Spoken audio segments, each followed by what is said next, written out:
Live from KSAT 12, the news at noon starts right now. New at noon, the Christopher Columbus statue's removal officially permanent. The city council members voted this morning and unanimously approved returning the statue to the Christopher Columbus Italian Society. They also agreed to rename the downtown park where it once sat. Instead of Columbus Park, it would be called Piazza Italia Park. Garrett Berger joins us now with details. Garrett, what can you tell us? Well, this was a change we had expected for a while now. District 1 Councilman Roberto Trevino had proposed removing the statue back in June. It's just taken a while to make it through the city's process of reviews and committees. Now, the statue has remained a topic of controversy for years, and discussion over its removal has been fueled by recent protests over racial injustice and historical figures tied to colonialism, slavery, and the Confederacy. It was actually removed already back on July 1st after it was vandalized. And Trevino praised both indigenous people for keeping the issue in the public eye and the Italian Society for what he called their understanding and support. This comes after many long and thoughtful discussions with both the indigenous community and the Italian Society. And this was about understanding that for one group, the monument was a symbol of pain, and for the other, a symbol of heritage and place in their community. Right now, council members are discussing a 1/8 cent sales tax to be used for workforce development. That tax currently used for aquifer protection and developing linear parks.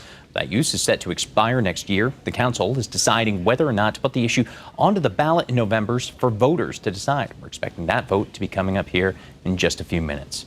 Now, we'll have the council's decision on the sales tax, as well as what transportation officials are discussing at the same time. This evening, we'll have that this evening. Live in the newsroom, I'm Garrett Berger, KSAT 12 News. Thank you, Garrett. Also new this noon, an investigation is underway after a gunshot victim was found outside the gates of Joint Base San Antonio. According to officials at GBSA, the victim was dropped off this morning. The driver who left him there just drove away. Air Force security tried to help the victim before he was taken to the hospital. We're working to find out where the shooting took place and what led up to it. Police say a disgruntled employee threatened to shoot a pair of workers at an Amazon warehouse on the northeast side after he was fired there. Ante Harold Javier is charged with 2 counts of aggravated assault with a deadly weapon. Police say that back on July 24th, a human resource assistant with Amazon, as well as a manager, fired the suspect. They walked him out of the building in the 6400 block of East Campus Drive. Officers tell us as the suspect drove away, he pulled out a gun and pointed the gun at the victims, told them he was going to shoot them, and then he drove away. Police later found him and arrested him. San Antonio police still searching for the person who shot a man outside his northeast side home. It happened early this morning on a street called Via Camino, not far from Judson and Lookout Roads. And as Katrina Weber reports, police say he was shot moments after he walked out to his front door. Evidence markers scattered across a lawn are the pieces in a puzzle for detectives. A puzzling shooting that happened in the 13,900 block of Via Camino. Initially, investigators told us a 22-year-old man was shot after answering a knock on his door around 4 a.m. In a later report, they said he actually was playing video games in his room when he looked out his window and saw 3 men outside his home.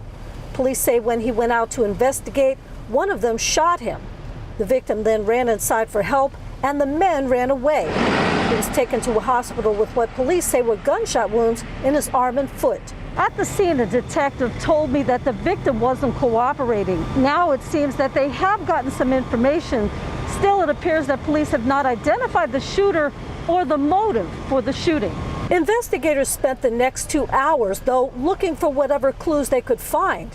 That included combing through a car that appeared to have a bullet hole in it. But when it came to making any arrest, police left empty-handed. Katrina Weber, KSAT 12 News. A hatchet attack at an apartment complex overnight, but the suspect who broke in is still on the loose. Police tell us they were called just after 2 this morning to the Place Apartments in the 3100 block of East Commerce. They say a suspect broke into the apartment and then tried to rob him. The victim was hit in the head with a hatchet, then taken to the hospital in serious condition. Officers say the attacker ran away before they got there. At last check, police had still not made an arrest. 2 people were taken to the hospital and 3 others taken away by police after a crash on the northwest side. San Antonio police say a driver in a Ford Explorer ran a red light at Wurzbach and I-10 around 1:30 this morning. That driver crashed into another driver. 2 men inside the Explorer tried to get out and run. However, officers were able to chase him down, and when they caught him, one of the men tried to punch an officer before they were both arrested. There were 2 women in the Explorer as well. One was taken to the hospital, the other taken into police custody. The driver of the other car was also taken to the hospital. Both of those are expected to be okay.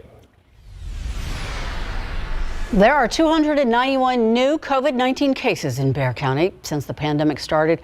43,455 people have gotten sick. The 7-day average of new cases now at 259 cases per day. There are also 26 new COVID-19 deaths, and that brings our death toll to 545. In the daily briefing from the city, Mayor Ron Nirenberg says the 26 deaths occurred between June 12th and yesterday. A total of 710 people are hospitalized, with 309 in the ICU and 213 on ventilators. We have 15% of staff hospital beds now available. The number of confirmed coronavirus infections in the U.S. is fast approaching 5.2 million, with more than 166,000 deaths. Although hospitalizations and infection rates are decreasing in some parts of the U.S., nearly half the country is facing a rising number of deaths. ABC's Rena Roy has the latest.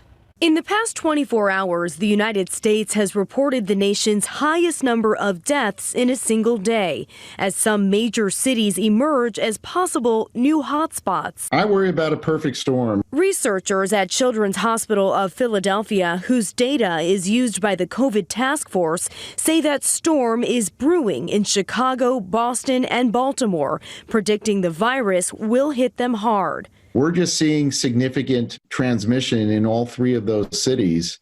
That's happening late in the summer, acknowledging that they only have weeks left before the nights get colder and the transmission dynamics may actually worsen. This as more and more children test positive across the country. Health experts say 338,000 kids have been diagnosed with COVID-19. Please go by science.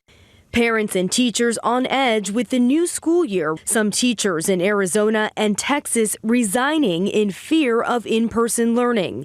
This certainly was not a decision that came to me lightly. I just didn't feel the district had adequate plans to keep both students and teachers safe. Meantime, President Trump is again calling for students to return to classrooms, arguing remote education isn't good for their development. We want to take care of our teachers, but we cannot indefinitely stop 50 million American children from going to school. On Wednesday night, the White House released general recommendations for reopening schools, saying the administration will send 125 million reusable masks to schools. Though they're not required, federal officials are encouraging them when social distancing isn't possible. Rena Roy, ABC News, New York. Still to come this half hour, another local university being affected by a conference shutdown of fall sports. Details coming up in just a few minutes. Staff at a local high school doing their best to get students excited about the new school year, how they're making sure each student gets a dose of school spirit after the break.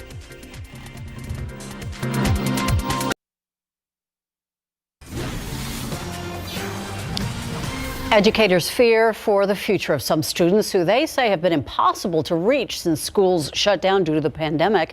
At Warren High School, administrators say that they've made multiple attempts but were unsuccessful in some cases. Alicia Barrera reports today they decided to change their strategy to offer help.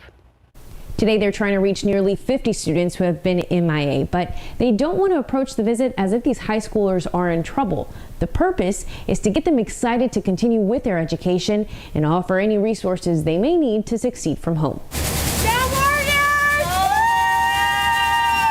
School will soon be back in session, but will students from Warren High School log in and show up? This building is nothing without you guys in here. The spirit is not here without you. Warren High School's principal, Valerie Sisk, has been working alongside the district all summer long on how to engage students and families to get back to learning remotely. I want to tell them to not be discouraged. You know, we're all going through this pandemic right now, and we truly, really want it over.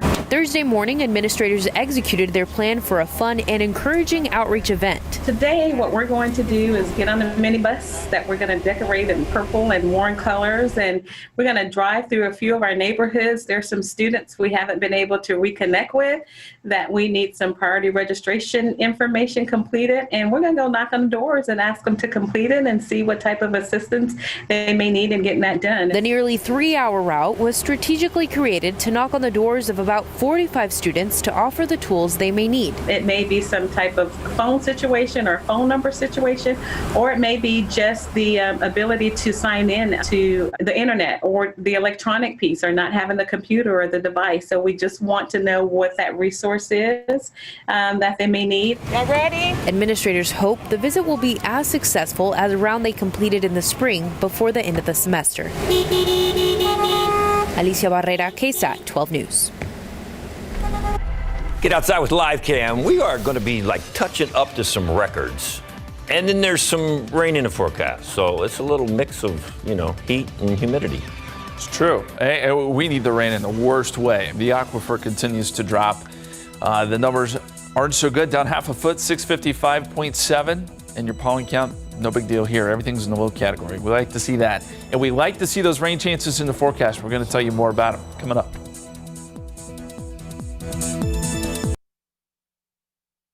Never miss a story. Watch live or when you want. San Antonio's latest news and weather, streaming free on KSAT TV.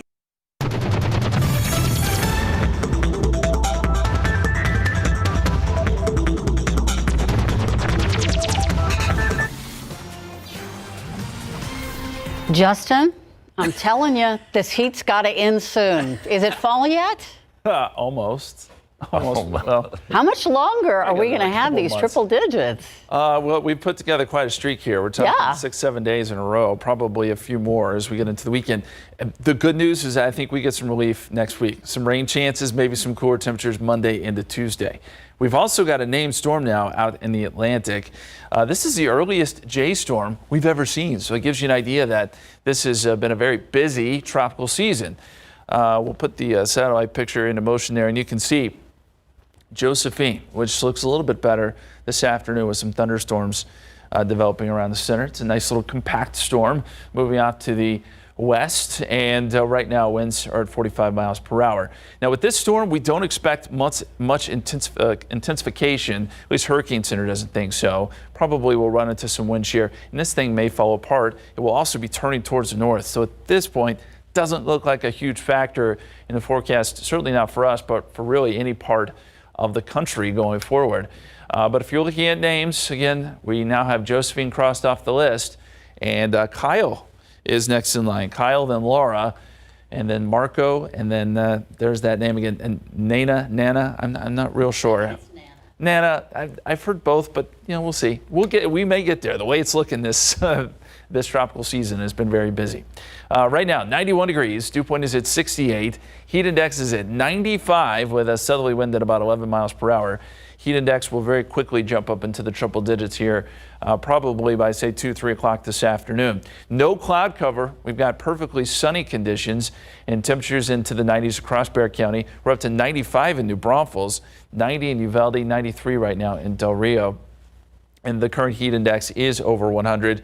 Gonzales, Pleasanton, Carrizo Springs over towards Del Rio. So just another brutally hot day. We're putting together a string of days here that have been pretty impressive. 102 the expected high, 106 will be the heat index. That's where it should peak a little bit later this afternoon. 107 the feels like temperature in New Braunfels this afternoon. Heat advisories are in place that include San Antonio, New Braunfels, and Pleasanton, and off to the east. But I got to tell you, really all of South Texas is under the gun today when we're talking about this heat. You got to be careful. It is also a CPS Energy peak energy demand day. We've had these every day this week. No surprise, but it's another one of those days where you may want to lower your energy use to take some of that stress off the power grid. We've done a pretty good job at that.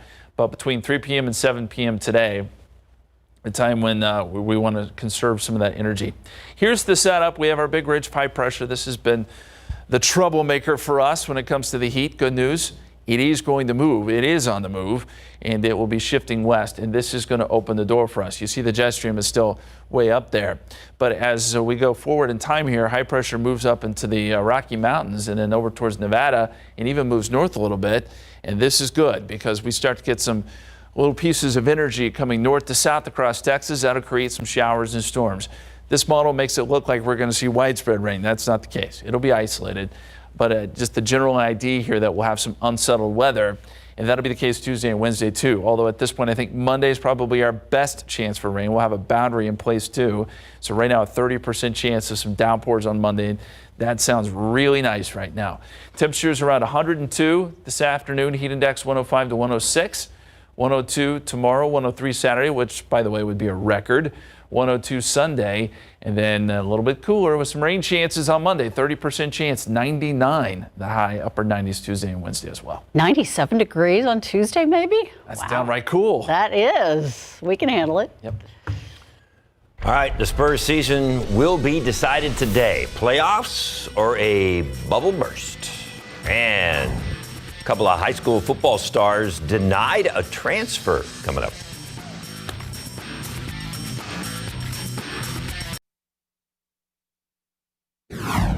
Another conference postponing fall sports, and it affects the University of the Incarnate Word. The Southland Conference Board of Directors making the announcement this morning. That means no football, volleyball, women's or men's soccer, or men's and women's cross country. UI telling us in a press release that athletes will still be able to participate in voluntary practice and strength and conditioning sessions through the fall. The conference is going to explore their options for bringing back competitions in the spring. The Incarnate Word men's soccer team is actually a member of the WAC, Western Athletic Conference. They postponed their fall sports, which means no men's soccer. If you are a Spurs fan, this is going to be a pretty intense day. At some point late this afternoon, maybe not even till tonight, but at some point we are going to find out if the Spurs are in or out of the playoffs.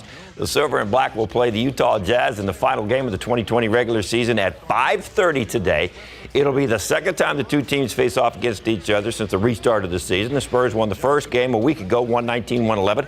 The Jazz have already clinched the 6th seed in the Western Conference, so it's going to be interesting to see if they rest their starters for today's game. So here's a look at the playoff picture. It's going to all shape up. A win today versus the Jazz. Then you've got the Trail Blazers, the Grizzlies, and the Suns all lose. That means the Spurs get in, and they're the 8th seed. The Spurs can get in as the 9th seed with a win today against the Jazz, and at least 2 of the Trailblazers, Grizzlies, and Suns lose, qualifying for that playoff, that play-in game. So whether or not that's really a playoff or just a play-in game, that remains to be seen. First, the Spurs have to win. We know that, and we'll see what the Grizzlies and the Suns do. Those two teams tip off at 3 o'clock, so we'll know how those two games ended before the Spurs tip off at 5:30. Two of the most talented players in high school football in the San Antonio area have been denied the ability to suit up for the Judson Rockets. Quarterback Jordan Battles, who transferred from Brandeis High School, and running back L.J. Butler, who transferred from the Wagner Thunderbirds. Battle is considered one of the best dual-threat quarterbacks in the city with over 1,800 yards on the ground and 26 TDs and another 1,300-plus yards in the air for 13 touchdowns last season. Butler, one of the best running backs after gaining over 3,000 yards on the ground and 39 touchdowns last year. But according to the 27-6A Executive District Committee, their request to play for the Rockets in the final season was denied by a 6-0 vote, with apparently both Judson and Wagner abstaining. That's according to two separate sources that contacted our Larry Ramirez and later confirmed by both Battles and Butler, who were disappointed by the decision. Me and LG have grown up together, but like we were both, like I said, we were both down that we weren't able to get in. You know, we're into Judson. You know, we love being around these guys and everything. So we were both devastated. I was disappointed, but I kind of knew it was coming because it was. I mean, it's all the schools that we play against, and I know that they really don't want to play against me. Battles and Butler's parents say they plan to appeal the UIL Executive Committee, but if they are turned down again, then their only hope of playing high school football in 2020 is transferring out of Judson and playing for a private school. And Pleasanton High School has shut down their high school football workouts due to a positive coronavirus test. That's according to Sam Fowler of the Pleasanton Express and confirmed by head coach Stephen Liska. One player tested positive and workouts will be shut down for 14 days. More than likely will affect their home opener against Hondo, which is scheduled for the 28th, at least as of right now. Things could change. Yes, they could. We are learning. Hey, still ahead on the news at noon, the latest on the ongoing unrest in Portland, what officers are saying about the crimes committed at these protests. Plus, with less than 3 months left, the presidential election is now in full gear. The latest on Joe Biden's decision to choose Kamala Harris as his running mate. And school lists and at-home setups.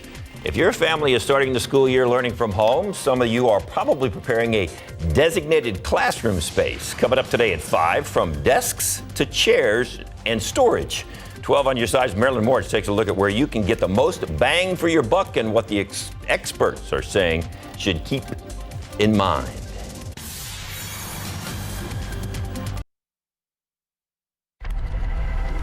Happening right now, Governor Greg Abbott speaking in Lubbock. He'll also go to El Paso today. In Bow City, he is speaking with local officials and providing some COVID-19 updates. And you can watch this live right now on KSAT.com. We'll have coverage for you later on our newscast at KSAT 2 News at 5. With less than 3 months until Election Day, the presidential campaign is kicking into full gear. Former Vice President Joe Biden and Senator Kamala Harris came out swinging at their first event together as running mates. Team Trump hitting right back. ABC's Inez de la Catera has a look at the latest in the 2020 presidential election.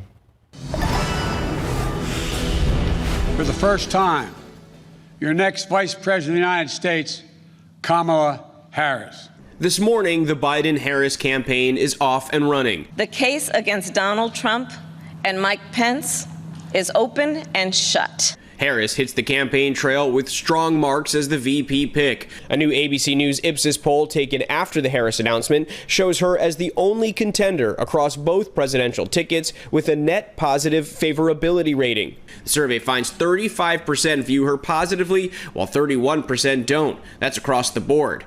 But when polling just Democrats, that favorability number rises to 71%. But Harris is still a mystery to many voters. In the same poll, 40% say they don't know enough about her to rate her. After the California senator was named Joe Biden's running mate at a socially distanced event in Delaware, the coronavirus crisis is sure to be a focus of the campaign. This is what happens when we elect a guy who just isn't up for the job. Our country ends up in tatters, and so does our reputation around the world. The U.S. just reported the nation's highest number of COVID-19 deaths in one day as schools continue to reopen, some with in-person learning. Congressional lawmakers still haven't reached a deal on another stimulus package after Treasury Secretary Mnuchin and Speaker Pelosi resuming talks earlier this week, and Congress still on recess. And now President Trump on Fox Business criticizing Democrats for their mail-in ballot push and wanting more funding for the U.S. Postal Service in wake of the virus. They need that money in order to have the post office work so it can take all of these millions and millions of ballots. For Trump, his campaign continues to play up fears that a Biden-Harris presidency would sink the middle class. And they're going to, in my opinion, destroy suburbia. The Trump team launching a barrage of attacks on Biden's running mate, claiming Harris is the kind of opponent everyone dreams of. President Trump says he's eagerly awaiting the vice presidential debate. Because I think he'll do even better against her than he did against Senator Kaine, which was a total wipeout. That first vice presidential debate, October 7th in Utah. Current Vice President Mike Pence welcomed Harris to the race, saying he'll see her at that debate. Andrew Dimbert, ABC News, Washington. The U.S. military says the Iranian Navy boarded and briefly seized a Liberian-flagged oil tanker near the Strait of Hormuz amid tensions between Iran and the U.S. The U.S. military Central Command posted a video showing what appeared to be special forces fast roping down from a helicopter onto the tanker yesterday. The ship's last position today appeared to be off the eastern coast of the United Arab Emirates. The U.S. offered no motive for the brief seizure. The Trump administration is expected to undo rules created under former President Barack Obama's presidency that were designed to limit greenhouse gas emissions from oil and gas fields and pipelines. The administrator of the Environmental Protection Agency, Andrew Wheeler, expected to sign the rollback of the 2016 methane emission rule in Pittsburgh. The precise details of the final rule remain under wraps after the EPA first proposed the rollback last year. Some states and environmental groups warned that last year's proposed changes would be illegal and a setback in the fight against climate change. Unrest continues in Portland, Oregon. Just last night, police declared a riot near a federal courthouse. Officers say some people in the crowd were committing crimes, setting fires and exploding fireworks outside the federal building. Police told people to leave and use tear gas as an attempt to push people out of the area. Protests have assembled nightly in Portland since George Floyd was killed in late May. Floyd, of course, a black man, died after a white officer pressed a knee to his neck. And some recent demonstrations have been smaller and targeted local police facilities. Now to that disastrous wildfire in Southern California, scorching more than 10,000 acres in a matter of hours, destroying homes and forcing people to flee. ABC's Will Carr has the latest. Overnight, the lake fire exploded in Los Angeles County after a brush fire ignited just north of Los Angeles. In a matter of hours, more than 10,000 acres burned. The brush fire sparked Wednesday afternoon north of the Santa Clarita Valley. Pushed by whipping winds, the fire quickly engulfed both sides of the lake. A combination of bone-dry brush, low humidity, and those strong winds created this extreme fire behavior, pushing these flames dangerously close to homes in the area. The perfect mix of dangerous conditions creating this hellscape. Our initial reports were coming in pretty quickly, 50 acres. A few minutes later, we got an update. It was 100 acres, and the fire quickly grew within just a couple hours, about 6,000 acres. Right now, we're a little over 10,000 acres. That billowing gray plume seen as far as Santa Monica, even captured on this satellite image. Smoke from the fire has filled this area as crews are continuing to work. Some of those residents who evacuated went to a local shelter, but because of the pandemic, were forced to stay inside of their cars. It comes as we have triple-degree temperatures in the forecast in the coming days. That's bad news for the firefighters on the front lines. In Los Angeles County, Will Carr, ABC News. Argentina and Mexico partnered with AstraZeneca for the production and distribution of an experimental vaccine against the coronavirus. Argentina will manufacture the vaccine while Mexico will package and distribute it. The goal is to produce between 150 and 250 million vaccines for all of Latin America by the first of 2021. The vaccine is developed by the University of Oxford and is one of nearly 20 that are in various stages of human trials around the world. AstraZeneca says it's willing to produce 2 billion doses of the vaccine. Taking a look outside with Live Cam. You have something to do outside. You might want to get it done now. Really? It is going to be a hot one, and then tomorrow will be another hot one, and then the day after another hot one, and then maybe a break. Then maybe a break. Yeah, but if you're going to do it, it may be too late, actually. Temperatures are already feeling really hot. We're in the upper 90s for the feels like temperatures. We got to remind you, today is another one of those CPS Energy peak energy demand days. They're asking you to lower your energy use 3 p.m. to 7 p.m. because of the heat advisories in place. You see the orange color there. Those counties are in the heat advisory, which, by the way, goes through tomorrow. Temperatures anywhere from 100 to 105 heat index up to 110 in some cases, especially where that humidity is really thick off to the east of San Antonio. Right now, temperatures 92 Helotes, 91 in Bulverde, 95 in New Braunfels. That continues to be one of the hot spots. 92 for our friends up there in Kerrville. And the forecast for today, more of the same. We got up to 102 yesterday. That's right where we'll be today. 105 for the heat index, maybe a little bit warmer than that during those afternoon hours. And then temperatures will be slow to cool tonight. Again, the good news, and there is light at the end of the tunnel. We have some rain chances in the 7-day forecast. We're going to talk all about that coming up in just a bit, guys. Thanks, Justin. A 1966 Ferrari breaking the record for the most expensive car sold on the internet. Just ahead in your consumer news, how much this sandy white beauty sold for at auction. And also, Facebook trying to make it hard for users to post about the upcoming election, what the social media platform is doing to all voting posts. And as school starts to get rolling again, it's imperative that the masks stay on to stop the spread of the virus. Up next, how to get your kid to wear a mask if they struggle doing so. Never miss a story. Watch live or when you want. San Antonio's latest news and weather, streaming free on KSAT TV.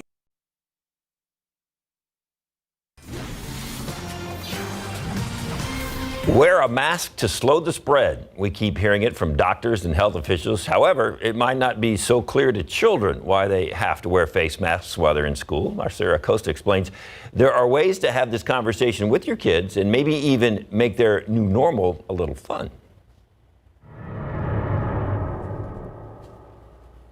Whether it's getting them on or keeping them on, kids and face coverings aren't an easy mix. We need to have realistic expectations with kids. Therapist Jody Baumstein with Children's Healthcare of Atlanta Strong for Life says there are 5 ways that can help. First, have a simple and age-appropriate conversation with your child. Just being really honest with them and encouraging them to do it by talking about the benefits rather than persuading them or forcing them. Second, make them part of the process. Allow them to choose their mask or decorate it. That helps them get excited about it. It gives them a sense of ownership. Third, let them practice wearing and putting on a face covering. Give them fabric and let them put masks on stuffed animals. And try to just have fun with it. Don't take it too seriously. Fourth, give gentle reminders, not just verbally. Let them see you wearing a mask. That helps them realize that this is something you take seriously and you're really consistent with it. And finally, know your child. Ask open-ended questions to understand why they might be having trouble wearing a mask. Just validate their concern, really let them know you understand, and then work with them on problem solving around it. Sarah Costa, KSAT 12 News. The new school year comes with a lot of uncertainty this year, but one thing we do know for sure, that back-to-school spending is not slowing down at all. According to the National Retail Federation, parents with children in elementary through high school plan to spend nearly $790 on average. That's higher than last year, but there are some ways to save. First, shop now. Jenny Martin with the Southern Savers website says back-to-school sales end the first week of September. Martin says this time of year, you're going to find prices that beat Black Friday on things like printers and computers. And don't forget your coupons. Target and Staples are both offering 15% off coupons when you register on their website as a teacher, and it is available for homeschool parents. Martin also reminds parents to make sure that they know what children really need for school. For example, Chromebooks can cost hundreds of dollars less than a traditional laptop. And Chromebooks don't have the same computing power, but not all students need something that high tech. Outside Live weather cam. Remember earlier this week, we mentioned the fact that on average, this week is the hottest week of the year.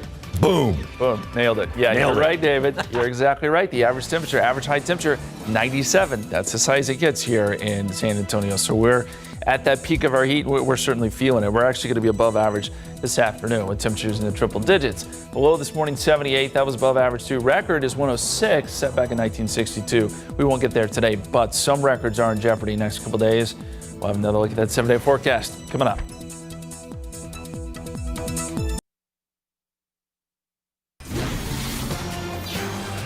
Summer living up to its reputation this week. Mm-hmm.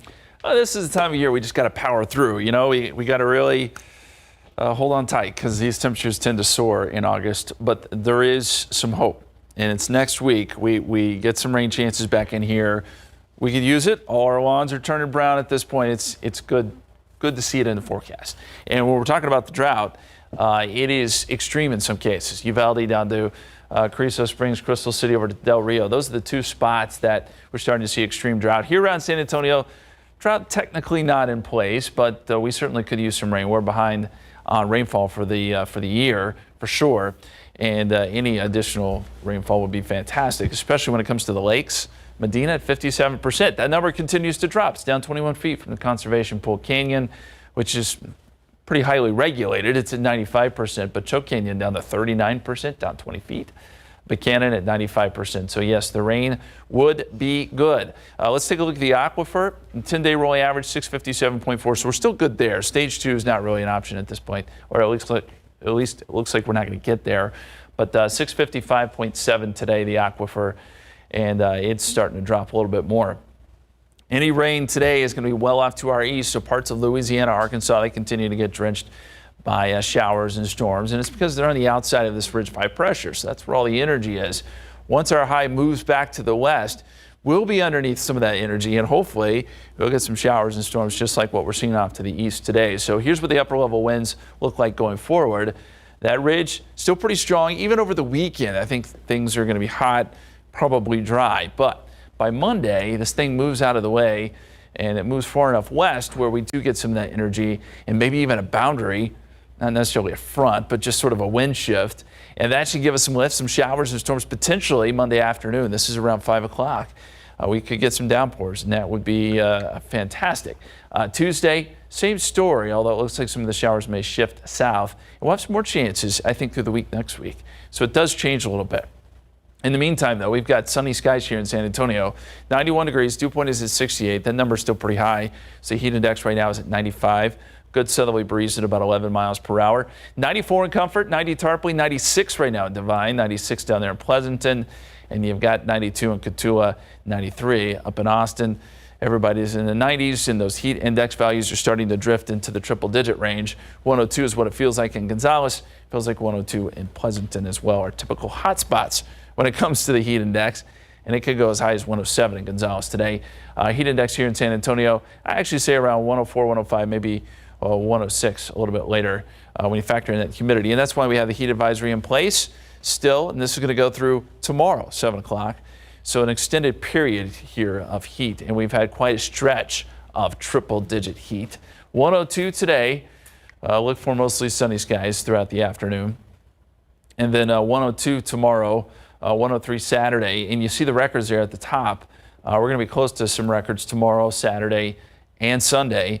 And then Monday, the hope is that we get enough cloud cover in here, some rain chances, that temperatures will come down some, 99 degrees on Monday. And it does look like it'll be a little bit cooler Tuesday and Wednesday with highs in the upper 90s and lows back in the mid-70s, a little bit different from those upper 70s that we've been seeing. And hopefully we get some of that much-needed rain back in place. And we'll be right back.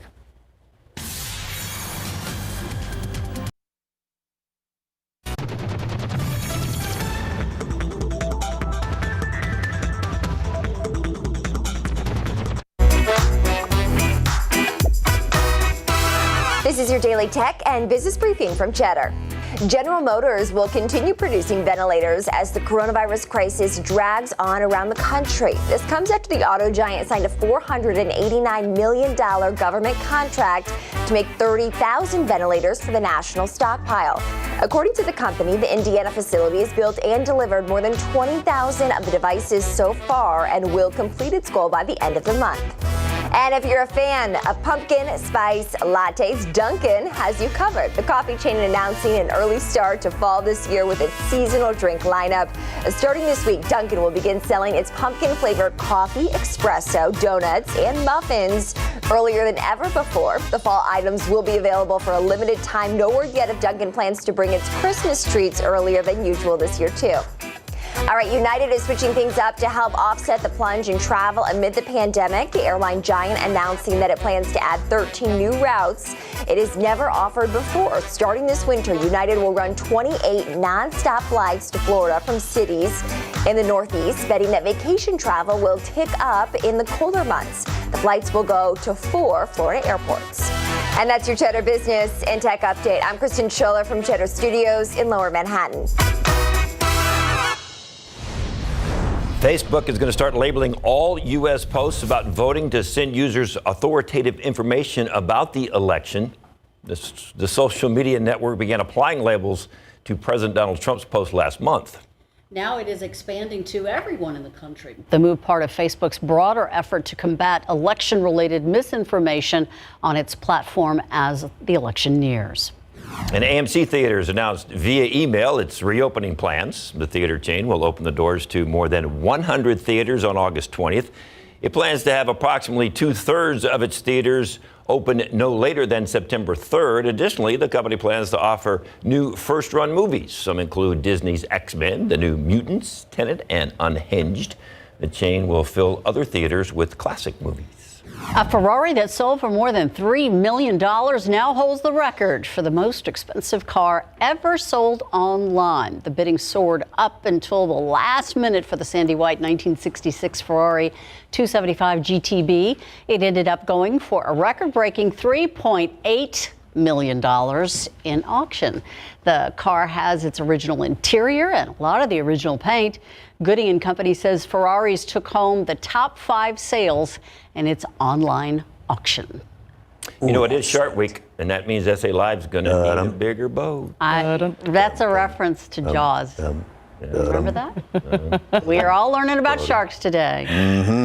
Jen is live out there at SeaWorld. Yes, she is having a jawsome time with the sharks. Hey there, Jen. Janelle. All right, we are going to be checking that. I know. I hope she's okay. We're gonna watch her, interact with a shark later on. All right, and we mix it up Thirsty Thursday style with a variety of drinks made from cocktail kits. And grab a bite out of a delicious burger or take the Juggernaut Challenge. I don't really think that is in perspective. Those are tomato slices. Look at the size of that thing. Oh my goodness. We sent Elder on a mission to consume that. Can he do it? And what is your favorite shark movie? Jaws, Sharknado, Deep Blue Sea, Baby Shark stuff? Have you watched the Sharknado movies? No. I tried one time. I'm like, I mean, I love a good fart and all that, but so. And is there anything but I don't know how drunk you have to be to enjoy that. Share your comments on social media, and you might just see them on TV. A brand new, full of teeth, SA Live. Get it? The Shark minutes away. Everybody got it. Making sure.